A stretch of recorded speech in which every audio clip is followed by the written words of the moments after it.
Hey guys, Sonya and I here with a look at a book that started out as a webcomic. Bowery Boys, Our Fathers has recently been released through Dark Horse in hardcover edition.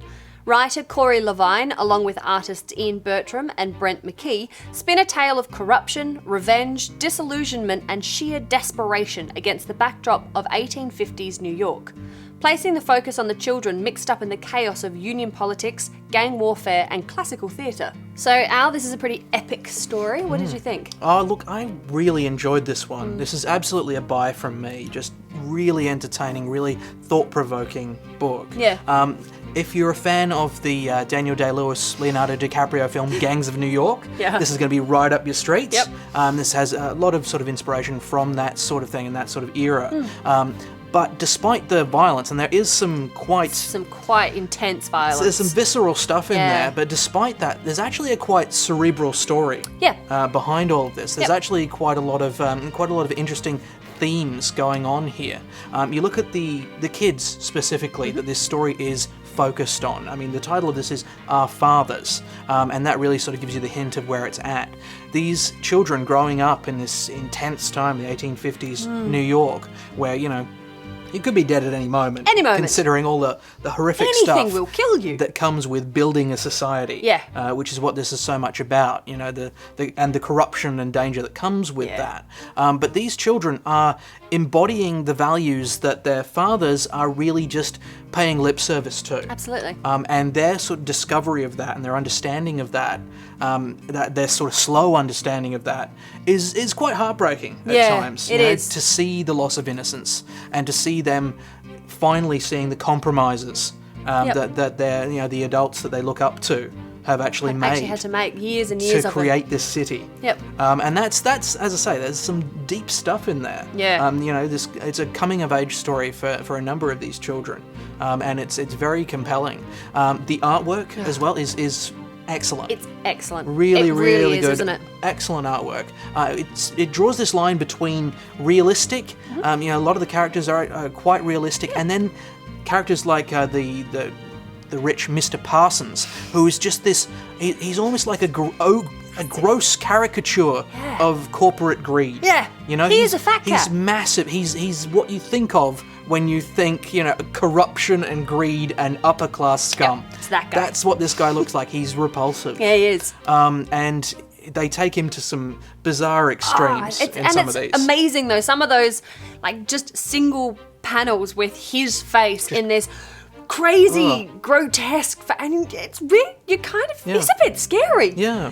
It's brilliant though. It's so it is. well done. And what's interesting about that is the use of stepping outside of that realism to make impact. So he's supposed to look ridiculously greedy and fat and slovenly. Yeah. Also the violence. When the violence happens, actually quite stylized. You know, somebody will have a bruised eye that's out to here. It'll be like a whole extra head.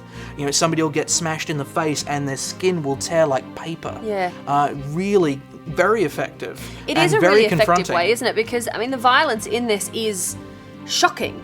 And As it should be. to kind of couple that with a really grotesque art style, it really, it gets you. It's quite it makes your heart race a little bit especially when you see it happen towards children. Because there is the kids cop it in this. Yeah, they do. And when you see it happen, it isn't just, you know, cuffed around the side of the head, kid goes down. No. It's a solid smash, and the eye blossoms and splits open, and it's really confronting. Yeah. But as I say, all of this is just really kind of backdrop to this multiple story of coming of age and discovering the darkness and what compromises you might have to make to survive long enough to become an adult. Well, that's exactly right. Yeah, it is. So I found this fascinating. It's just really compelling from cover to cover. And I really enjoyed it. So yeah, I really thought it was a great book. Yeah. Well, what did you think? No, I'm exactly the same. I'm so glad that we picked this up. It is a buy from me as well. I mean, what you were saying about a coming of age story, it is not just for the kids though, but also for New York itself. I mean, 1850s New York was a pretty crazy time. You've got, you know, New York is just, America itself is just beginning to work out what it is.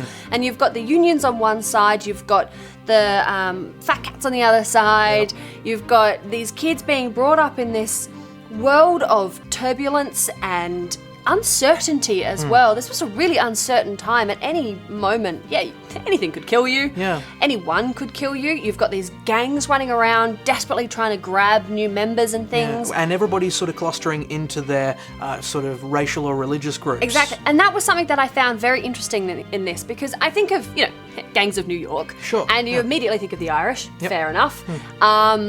And you think, as far as religion is concerned, you think of the Catholics against the Protestants. Sure.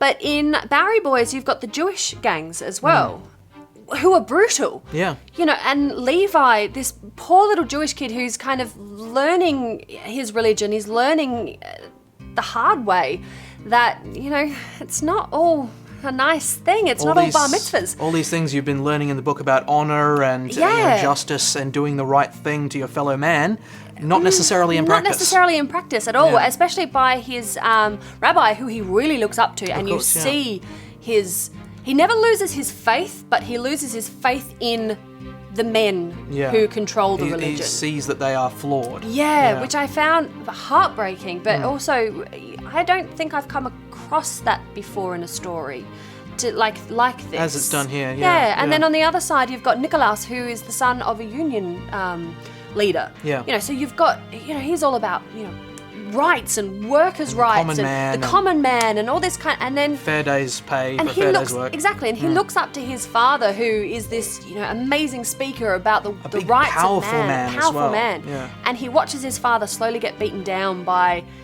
everything. Yeah. He's never going to win. But he so desperately believes in all of those things that his father believes in.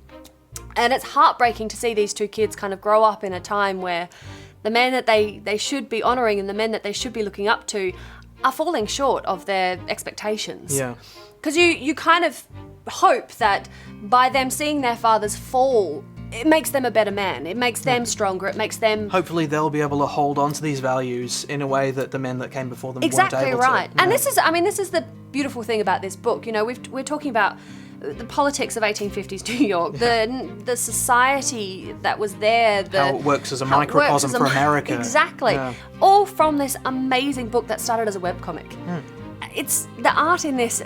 You've talked about it. It's brilliant. I could go on, but I'm just going to repeat. It's brilliant. It is so worth picking up the hardcover copy. Absolutely. It's just one of those really interesting stories that gives you this slice of life in a very fascinating period of time. So look, if you see it, you should most definitely pick up Bowery Boys, Our Fathers.